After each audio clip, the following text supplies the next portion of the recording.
It's a real pleasure to see you all here. Uh, Thank you for joining. For those of you that don't know me, my name is Felix Prugiraldo. I'm the new interim executive director at Evidence for Democracy. And it's a real pleasure to have you here today to talk about how we can safeguard science from political interference in this very crazy time that we live in. The last few months have been really unique, let's put it this way.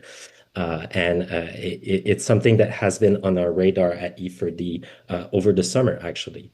So as we were mentioning just, slightly before while people were trickling in, we've been working on a report over the last 2 months in partnership with Enrique Carbone here, who will tell us a little bit more about it. The report is called Accretion and Erosion, and it's about all of the historical background behind the scientific integrity policies in Canada and in the US, comparing them with each other and seeing what is the state of these policies as of today, as of July 2025. So Enrique is actually a master's student from the University of Arkansas at the Clinton School of Public Service, and he's been doing an internship with us over the last couple of months, and it's been a real pleasure working with him. So maybe for the sake of time, without further ado, I'll let Enrique introduce himself and tell us a little bit more about the report. Yeah, so thank you, Felix, for introducing me. As he said, my name is Enrique Carboni, and I'm a graduate student at the Clinton School of Public Service, going for a master's in public service. Um, and I'm presenting our cross-border evaluation today, just in a small presentation here.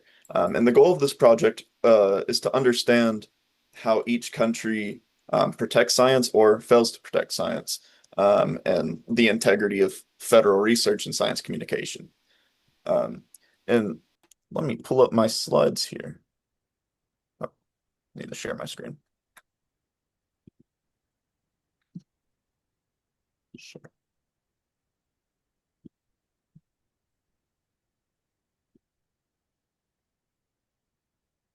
Ran into a little. There we go. Um,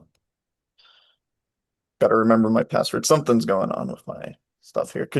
Felix, could you share your screen?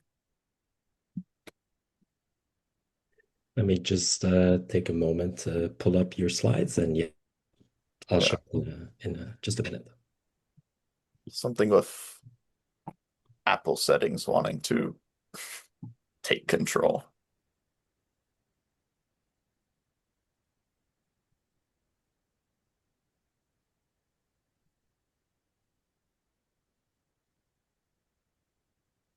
Yeah, but anyways, I think I can go ahead and start and just define what scientific integrity is. So scientific integrity is a set of ethics and rules that protect scientists from political and ideological and industrial interference. And as you can see in this bar chart right here, since January 20th of 2025, the Trump administration has initiated 402 attacks on science. And just to put it in perspective, that's in the last like 6 to 7 months. And what we're seeing from Bush to Biden, those 24 years, not even close, not even close to 402. Um, so it's pretty interesting how that happens. And just for an example, the 2025 Restoring Gold Standard Science executive order further undermines scientific integrity.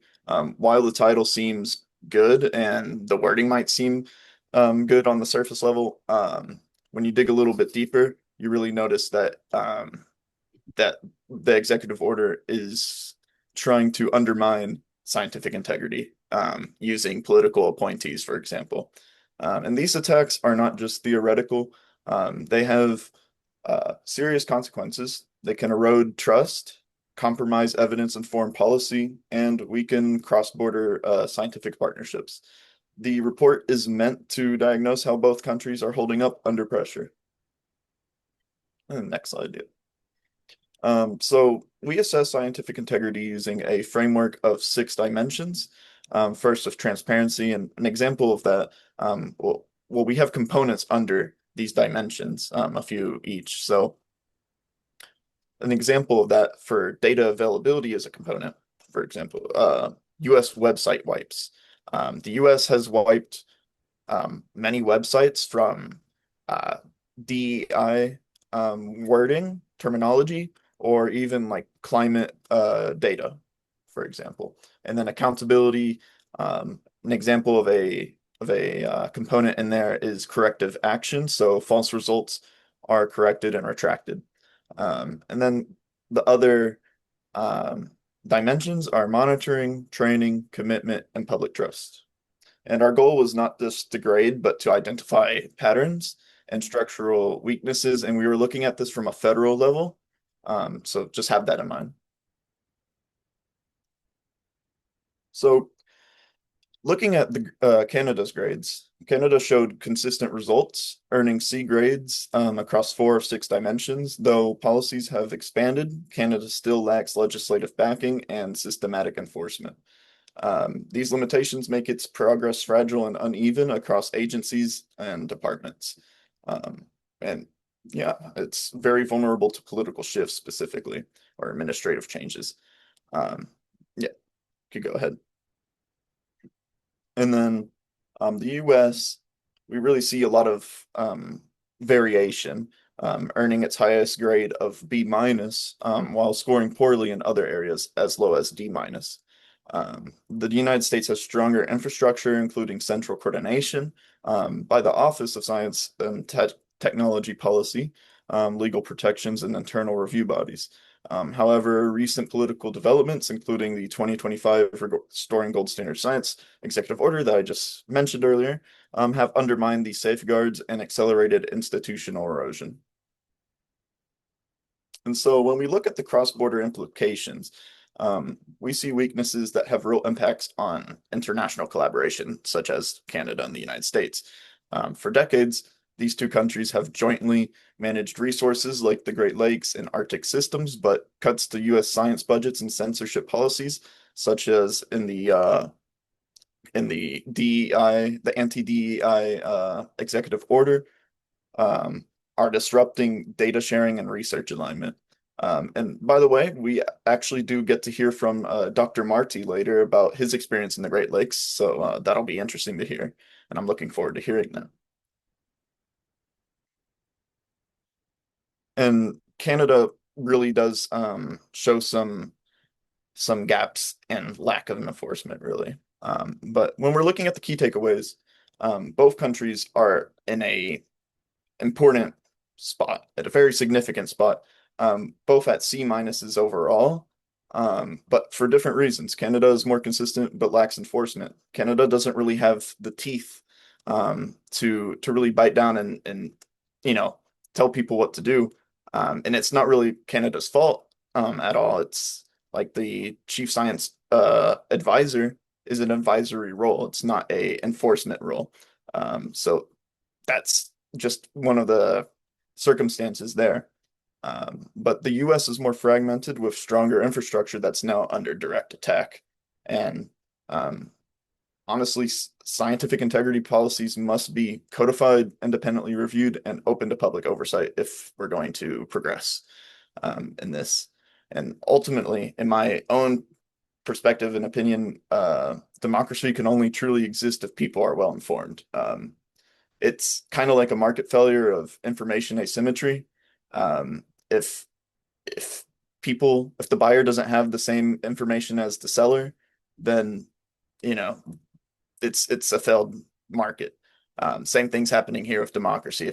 If the voter doesn't have the same information as the candidate, then there's a big gap there, and it really undermines democracy. And yeah, thank you. Now I'll pass it on to Felix. Yes, thank you, Enrique. So yes, this report, a very interesting report we've been working on for the last 2 months. We will release it by the end of the week on our website. So, be on the lookout for that.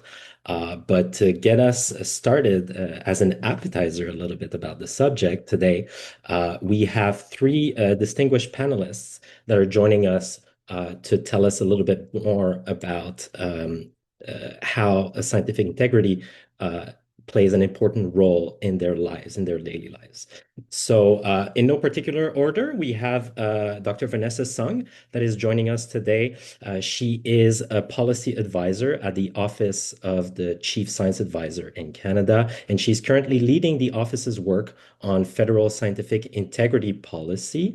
She's previously served on the Chief Science Advisor's expert panel on COVID-19, as well as the Chief Science Advisor's Youth Council. And as a matter of fact, she had my job before. She was executive director at Evidence for Democracy here, and also co-president and board member of Science and Policy Exchange. So thank you for being here, Vanessa. Next, we also have Liz Borkowski, who is the Deputy Director of the Jacobs Institute of Women's Health at George Washington University. She's a researcher in the Department of Health Policy and Management and managing editor of Women's Health Issues. She has a long track record of governmental experience, having served from 2006 to 2014 at the Department of Environmental and Occupational Health. Currently, Liz is also an expert contributor at the Union of Concerned Scientists blog, The Equation, and she has an in-depth experience tracking scientific integrity development in the United States. Thank you for being here, Liz. And last but not least, we have Dr. Jérôme Mardy, who is a leading figure in the Great Lakes environmental science. He's currently serving as executive director of the International Association for Great Lakes Research.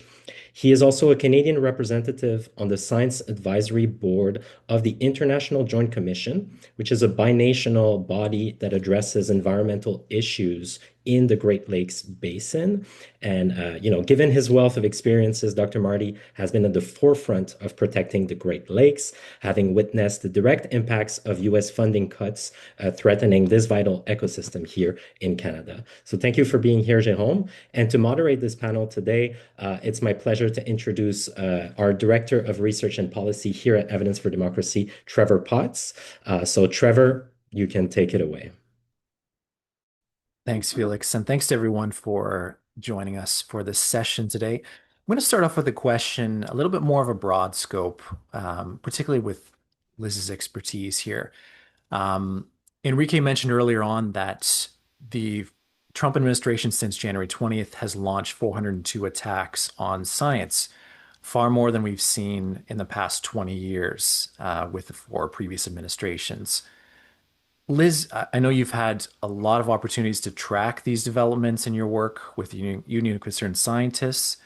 So would like to just start things off. What do you see as the major themes we're seeing from this administration in terms of attacks on science? Yeah, so some of what we're seeing is sort of a continuation of what we saw in the first Trump administration, just sort of sped up and on steroids. And one of the major themes here is ignoring and suppressing information and advice from experts. So, removing web pages is a big problem, especially web pages with information about climate change and environmental justice.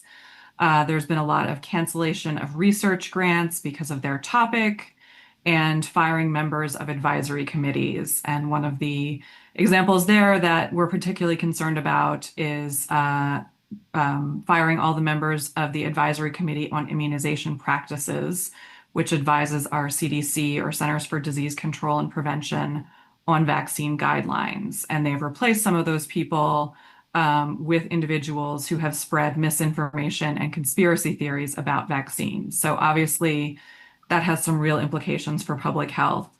And then in addition to those things that are sort of continuations of previous trends amplified, we're also seeing this large scale actions that are really harming expertise across the country. So in government agencies at the federal level, we're seeing large scale layoffs. pushing employees to resign and retire. There are attempts to change personnel rules to make it easier to fire government employees who appointees don't think are doing enough to advance the priorities of the administration. There are budget cuts, which unfortunately now our Congress is also getting on board with, and shutting down entire offices like our Environmental Protection Agency's Office for Research and Development is slated to be shut down under some of these cuts. And then there are also things they're doing that are affecting people outside the government very directly. So, for instance, rescinding thousands of research grants, which mostly go to universities, and making it, halting research that's going on there, proposing to cut the overhead percentages that are allowed on federal grants so that federal grants wouldn't totally cover the cost of research or cover them less than they do currently. And then in some cases, there have actually been threats against specific universities using the threat of cutting research grants to try and make changes to their hiring and admissions practices. So that's going on at the university level. There are also steps to dismantle the Department of Education, which plays an important role in education from early childhood up through grad school. So that's really all of these together are threatening the quality and sustainability of education at every level. And unfortunately, what I think is pretty much inevitable at this point is that we will have fewer people who are trained to do the necessary research to address the public health challenges we're facing right now. Thanks, Liz, for an exhaustive overview of what we're seeing. Because again, it's a lot of action that's happened in the last 6 or 7 months. And, one of the challenges with that is seeing the real world impacts of how it impacts on the ground. Um, I want to position this towards Jerome. We've seen for decades and decades Canadians and American researchers coming together to manage across borders really important systems, one of them being the Great Lakes, from signing agreements together to establishing joint initiatives, as you're a member of the Science Advisory Board of the International Joint Commission. So, being a part of these collaborative activities to work together to protect, to defend against environmental threats, how do you, in your role, how do you see the recent cuts impacting, from U.S. Science programs to funding itself? How do you see that impacting data sharing agreements, environmental monitoring more broadly? What do you see as being the most at risk with these cuts? Yes, thank you, Trevor, for the question. There are multiple shared waters between the United States and Canada from coast to coast, actually. And but there is that special place out there, the five Great Lakes. And they bring a lot of attention in the current context because the Great Lakes economy is a significant machine. It would be the third economy on Earth if the Great Lakes region was its own country or its own nation. There are about 30% of Canadians living along the Great Lakes, and it's about 10% of the US population is living there. So that's why there's been really strong efforts working for decades and decades to protect these waters that really support a strong economy. We've seen cuts in the past. It's not the first time, but it is the first time that it is the plan that has been deployed touches on all parts of the research and environmental monitoring systems. It is about cutting staff within organizations, government organizations, federal organizations. It is about diminishing the ability to monitor the water quality of the Great Lakes and other things that we need to monitor together because the system is so big. Not one person, not one country can do it alone. It requires really a lot of coordination to make it for what we need. Data sharing you mentioned is also part of that monitoring. We need to know what the buoys are sending us as signals. We are in July. It means there's lots of algae in Lake Erie. There are blue-green algae, the cyanobacteria, and we need to know when they become toxic. We need to know where the bloom is going because it might travel from the US waters to the Canadian waters, and we need to take action and decisions to protect those who are using these waters. And then there are the broader implications. We have research plans that have been started decades and decades ago. The Great Lakes are known for their invasive species. Until 2006, it was the body of freshwater on Earth with the highest rate of invasion. And we've been able to make progresses managing some of these species, removing them, avoiding new species to arrive. And as we are all facing climate change, there's a lot of monitoring and data acquisitions from buoys, but also from satellites that are really important to understand the current weather of the Great Lakes and all the connected things, water levels, storms, waves, erosion. And these models require data that must be available on a very regular basis, ongoing data. So this is also in danger with what we see. I can provide specific examples from agencies, but in a broad view, these are the impacts that we see and the things that are the most at risk, in my opinion, for the Great Lakes. Thank you for sharing. No, that's again, like you mentioned, some of these the scale of some of the issues in terms of invasive species and protections needed, like it requires such a substantial amount of collaboration. And you highlighted this very well. Is some of the major concerns we're seeing right now are with climate change, with you mentioned invasive species, with state of emergencies that we're seeing in Manitoba, for example, the forest fires.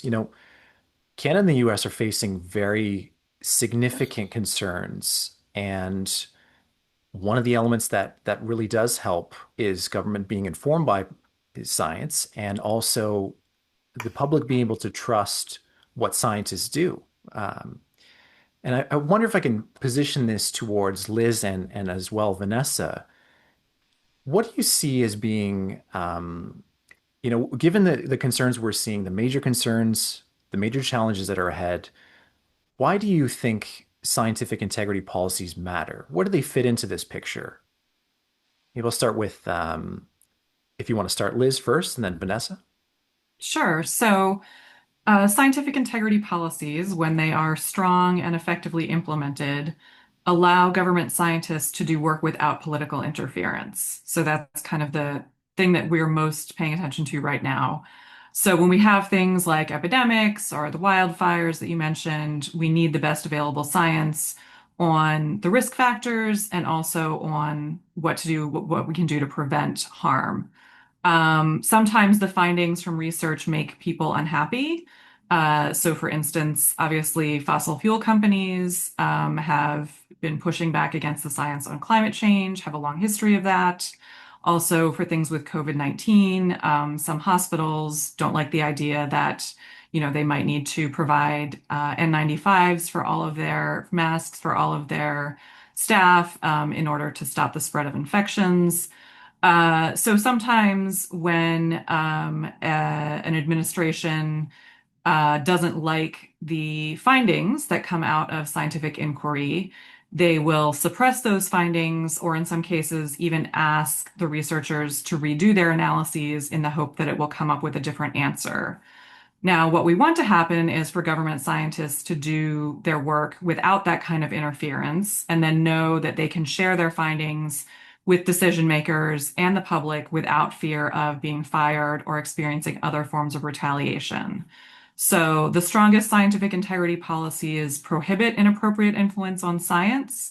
And then they also have an enforcement infrastructure for those policies. So for instance, a way that if a scientist feels like they have a concern that there might be a violation of this policy, they can get advice about, whether it is a violation and what their options are. If they want to make a complaint, that it will be investigated. And then if a violation is found to have occurred, that the problem will be fixed and there will be some kind of consequences to discourage people from repeating those kinds of violations. So when scientific integrity policies do that, they allow the public to have confidence that the research and the guidance that is coming out of government agencies is driven by high quality research and not by the preferences of whoever is in power at the time. Perfect. Vanessa, if you had any thoughts on that, given that you've led a lot of the efforts with scientific integrity policies across the board, do you have any insights there? Um, yeah, so thanks, Liz, for your answer, and I echo a lot of that, and I think you've kind of given a pretty comprehensive answer as to what a strong and well implemented scientific integrity policy looks like. So maybe I'll just reiterate more on the higher level importance of scientific integrity policies. Why do we need scientific integrity policies? And really, it comes down ultimately to an issue of public trust, right? Um, the goal of having scientific integrity policies is to ensure that the government is seen by the public, stakeholders, communities, as a reliable source of information, and that they can trust that the decisions that are taken by decision makers are informed by science that has been appropriately conducted, appropriately analyzed, appropriately interpreted, and then developed into advice that has informed that decision. So I think ultimately it comes down to the importance of public trust, and scientific integrity plays an essential role in that. Perfect. And I mean, I want to wind the clock back a little bit too to continue on that line you mentioned, Vanessa. Looking back at 2018, when the Office of Chief Science Advisor launched the model policy on scientific integrity, this was providing a roadmap for a lot, for across departments and agencies to roll out these values, these principles. And what's been really interesting, particularly what we've seen with the report and just looking at the historical lens is, within 7 years, we've seen such a rapid and full implementation across, 24 of 25 required agencies and departments having their own scientific integrity policies. Um, so as we get into the months and years ahead, now that there's been a kind of a widespread implementation of these policies, what do you see as being maybe the next hurdle or next major hurdle for scientific and integrity in Canada? Yeah, thanks, Trevor. So first, I'll just say that, I think it's fair to say that departments and agencies have made really good progress in implementing their scientific integrity policies. And actually, I am happy to share that actually now 25 of the 25 departments and agencies that are required to implement a scientific integrity policy now have one in effect. So that's the latest. We're working on the latest version of the report that the OCSA usually publishes annually, but I'm happy to share that little piece of data now. So in general, there has been really good progress. Now, of course, different departments have had, progress has been variable among departments and agencies, and that's kind of understandable in a way, because some departments are bigger with more resources and have more internal expertise around science and scientific integrity, and compared to other smaller non-science based departments. So, we've seen variability in their progress. If you have been paying attention to the reports that we have produced annually, you'll know that we have consistently identified the lack of performance monitoring and evaluation as a key gap. That's far and away kind of the provision in these policies that have not that departments have not made a lot of progress on. And there are various reasons for this. I mean, first of all, it's hard. That monitoring and evaluation is hard to do, and so it's not necessarily surprising to see that that's the progress there has been lacking. But if you ask if you're asking about hurdles, I mean, it might not be kind of the next major hurdle. Sure, certainly it's an existing ongoing hurdle because these monitoring and evaluation plans are really going to be the only way we can know if these policies are achieving their stated objectives. The report that the OCSA generates every year is a survey that we administer to departments to see if they have implemented measures to meet the requirements of their policy, but that doesn't tell us anything about what effect that those programs and initiatives and processes are having on the actual culture of scientific integrity in those departments and how employees are actually feeling about the impact of these policies. So that's, I'd say, continues to be the major gap. I'll say two more things in terms of next hurdles. One thing I do want to note is that there are these 25 departments and agencies that are required to have a SIP because they are captured under the collective agreement for REs and SPs. That's a kind of an HR classification for employees who tend to conduct science and research related activities. But that doesn't mean that science and research isn't happening in other departments in the government. Those departments and agencies are not required to have a SIP. And so we actually don't have scientific integrity policies across government. So if we're talking about kind of a government-wide culture of scientific integrity, it would really make sense to have all departments implement a policy. And then finally, I think a major hurdle that we're going to have to contend with is, having an approach to scientific integrity that is responsive to new and emerging challenges and realities.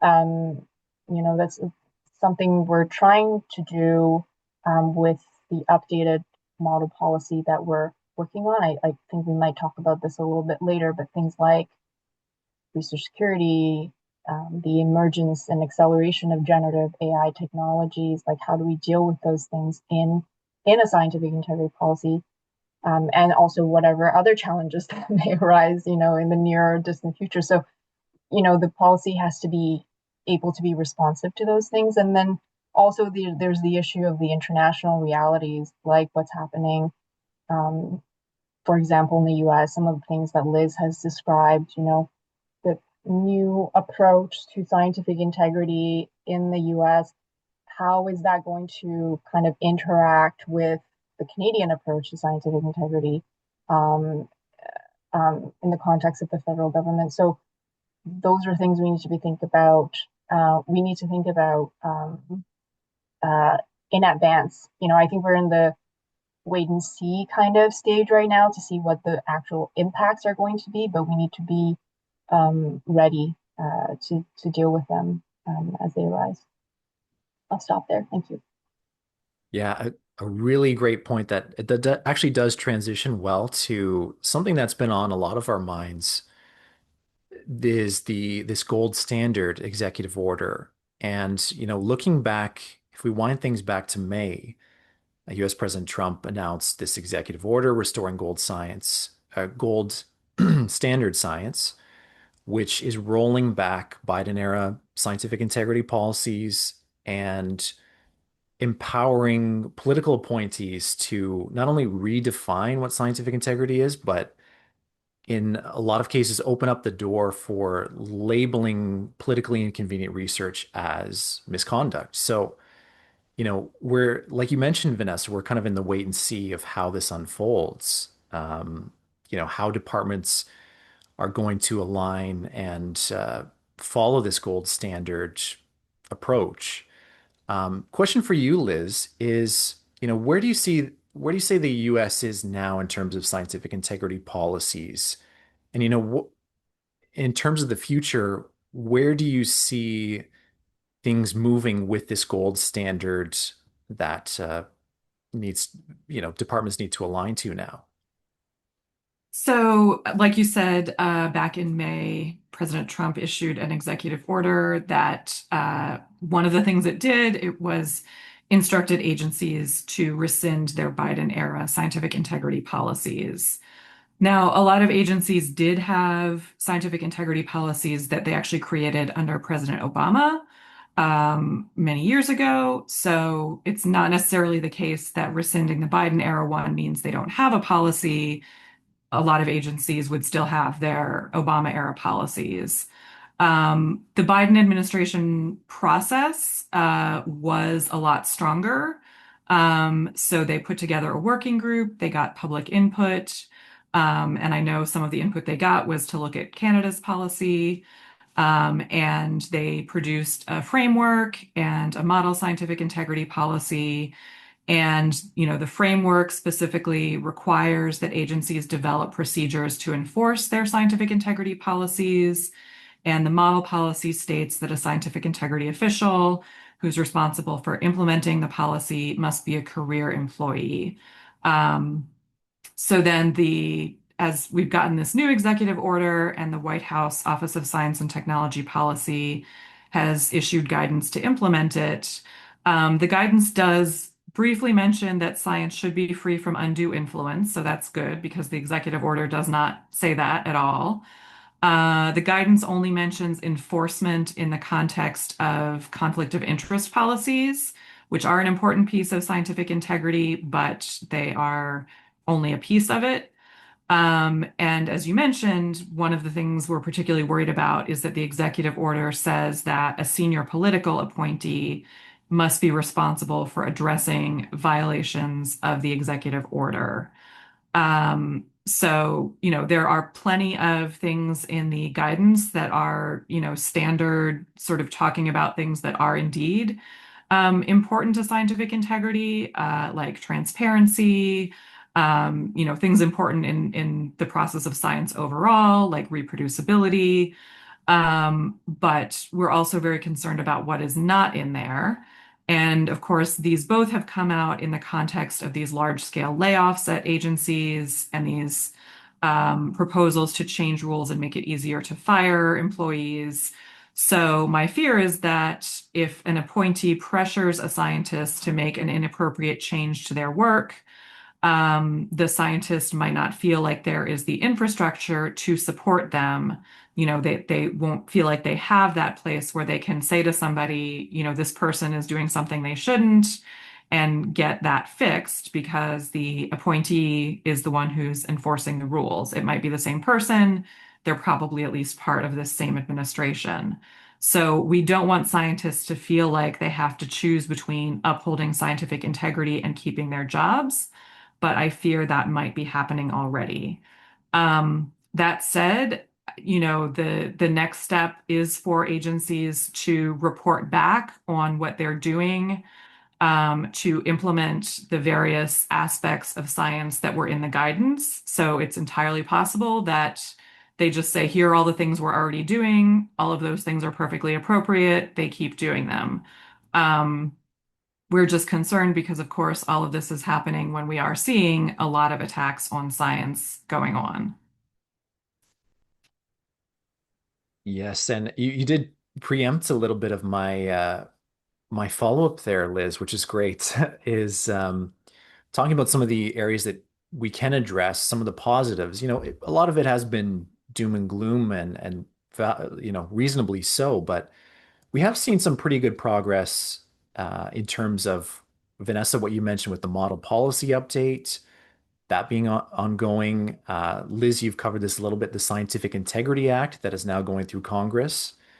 Um, and I may actually position this to Jerome as well, because, despite the disruptions we're seeing that impact scientists across borders, we still see like the annual conference on Great Lakes research was just held in June. 600 plus researchers in Milwaukee to go over um, how to strengthen and protect Great Lakes. So, we are seeing some really uh, great movement as well on scientific integrity and just protecting science in general. Well, maybe I'll kind of open this up to the panel. And maybe I'll start with you, Jerome, is what do you see as being some of the challenges and opportunities ahead to safeguard science across borders? And feel free afterwards for the panelists to jump in.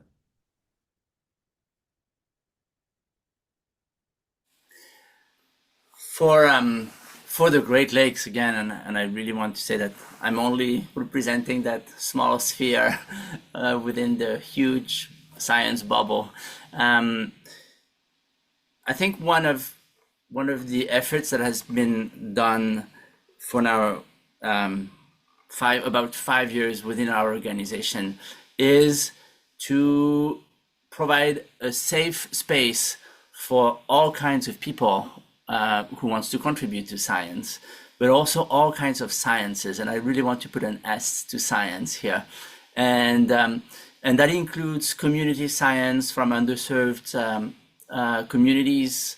And there are lots of areas in the Great Lakes that have been noticeably polluted and affecting underserved communities. And one other set of communities that is also now, I think, is getting a lot of traction in Canada is about the knowledge that is held by Indigenous communities. And I do think in the future, we are hearing about departments that are adopting integrity policies, but there will be also a need at some points to consider these other forms of knowledge that have not been there in the past as much as they should be. And there will be these questions about, okay, who is to share the knowledge and for what purpose? And I think in the context of local knowledge and Indigenous knowledge in particular, it highlights very specific questions that may not be part of the policies we have in place today. For the Great Lakes, I think, so in terms of the opportunities we have, we hear about Canada trying to make connections with other trade partners. This may happen for science in the Great Lakes. We do see some capacity with satellite Earth observations programs in danger in the US, and they are really important for Canada. Environment Canada is using some of the satellites data to do the forecast needed for the Great Lakes. And maybe one opportunity here is to look at other options, and the European agency with the Copernicus satellites are capable of potentially helping with any gaps, because we cannot afford a gap in this type of data for the future. So, and I just want to finish here my point by saying that maybe there is hope for the Great Lakes at the end of this dark tunnel we are in, because historically science has always been a non-partisan activity in the Great Lakes. It's regardless of who has been elected. Yes, there's been cuts in the past, threats of cuts, but at the end of the day, when these elected officials at the state level, for the Great Lakes states and the province of Ontario and Quebec, they recognize that we have no choice than preserving that ecosystem. And my hope is that we can continue saying that the Great Lakes are a model of international binational corporations where two countries, many nations are working together for a common goal, a shared responsibility. So I will end here, Trevor. Maybe I'll throw that to you, Liz. Where do you see as being, you kind of alluded to some of these, um, how to update scientific integrity policies, but yeah, what do you see as being some of those opportunities ahead for the US? Yeah, so I'm the importance of Indigenous knowledge and community science is, I think, an area where I know a lot of scientists are recognizing how important it is and doing more work in that area. And so I hope that work will continue, even though in some cases people are going to have to find other funding sources. I know at least the Environmental Protection Agency's scientific integrity policy that they put out under the Biden administration did include something about that and, recognizing those forms of science. So I do think that is a trend that can continue. It does not require government involvement for that kind of work to go on, and to really make sure that, scientists are working with people who have in the past been shut out from these kinds of careers and this kind of work, but increasingly making sure that those pathways are open. And then, of course, if I can just say a little bit more about the Scientific Integrity Act. So Representative Paul Tonko has introduced this in the House. We expect it to be introduced in the Senate soon as well. And this would require all agencies to have scientific integrity policies prohibiting suppression of or interference with scientific findings. It does specify that the scientific integrity officer must be a career employee. So it would be a huge step to have this codified into law, and then doing that could protect against some of the things that we're afraid that we might see in terms of attacks on science. Amazing. And I'll leave the last word here for Vanessa, because Jerome, you mentioned Indigenous consultation, Indigenous knowledge. One of the things that you've mentioned before, Vanessa, with the update on the model policy is incorporating some of these um, realities for generative AI, for research security, for how to consult with Indigenous nations. I want to ask more broadly, just to kind of wrap things up here, is when when civil society wants to engage in this kind of safeguarding science, informing scientific integrity policies, what role do you see the public playing? And, more broadly speaking, how have you engaged with the model policy to take into consideration some of these realities? Well, first of all, I want to just say to Jerome that I really appreciated him ending his remarks in kind of a hopeful tone. I really appreciate that. And I think you're absolutely right. Like science endures, political waves ebb and flow, but ultimately science is um, the best way we have to understand the world and the best chance we have at our policies achieving their objectives, right? So I really appreciate your comments there. In terms of what role the public should play or can play, well, I mean, you know, a huge role, I would say, as many of you, as you on the panel, I'm sure know, but also probably a lot of you in the audience would know, the Canada's scientific integrity policy was developed in large part in response to kind of public feedback around the need for improving scientific integrity within the federal government, led by, in fact, civil society organizations like Evidence for Democracy.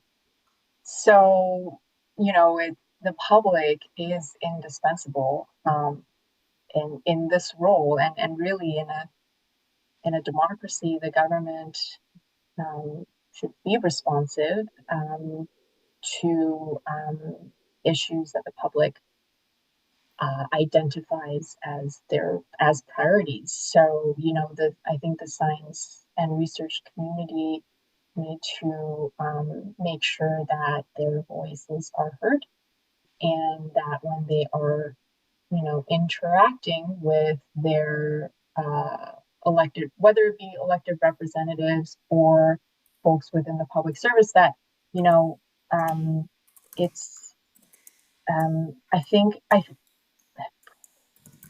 think issues around funding come up a lot and rightly so, because you need resources to do good research. But at the same time, I think it would be helpful if the issue of scientific integrity and protecting and safeguarding scientific integrity um, came up in the same conversation, so that it is on the radar of decision makers.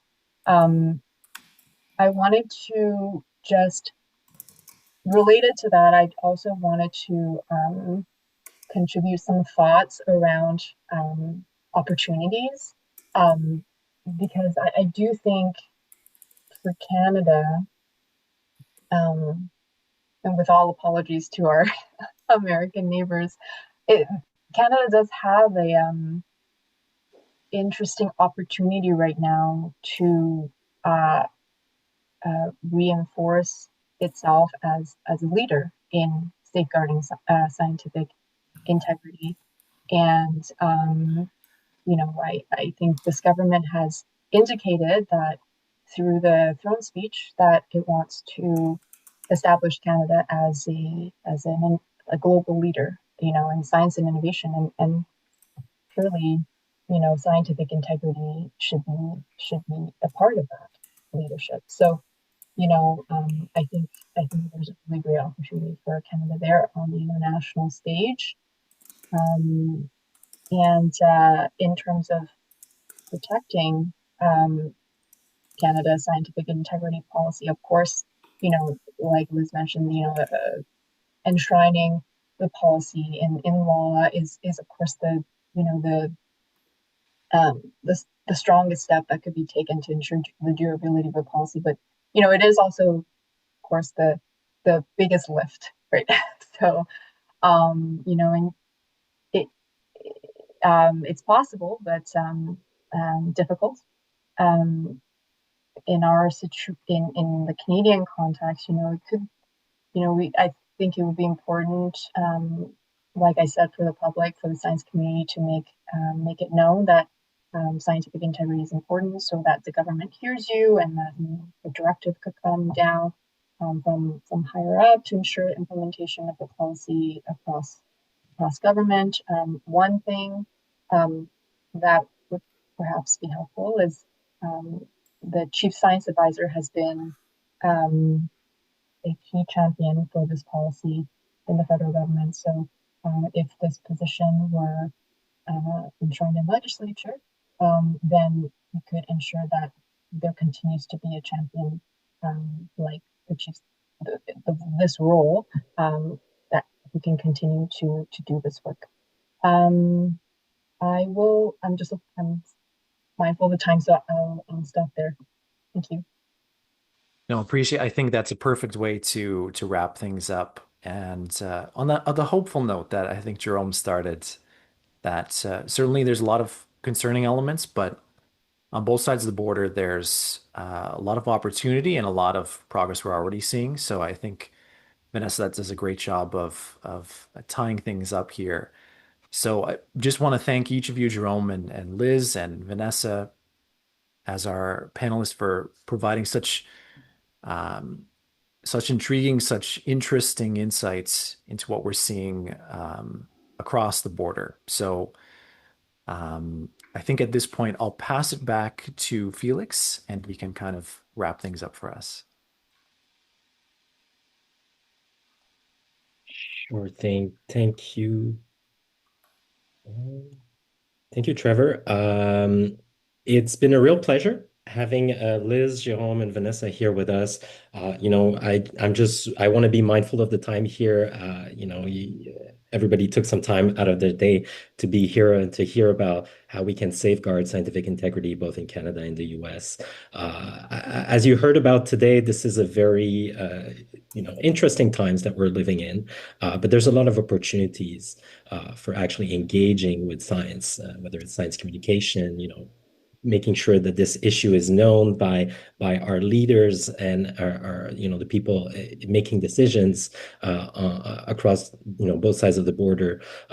There's a lot that people can do. So, make sure that your voices are heard, that your concerns are heard, speak out about this, because ultimately, like Enrique said in the beginning, it is also our belief at Evidence for Democracy that everyone gains when decisions are enlightened by the best available evidence. And for that to happen, we need to ensure that the research that is done, that is performed, is done so without any outside influence from politicians or corporations or whatever it is.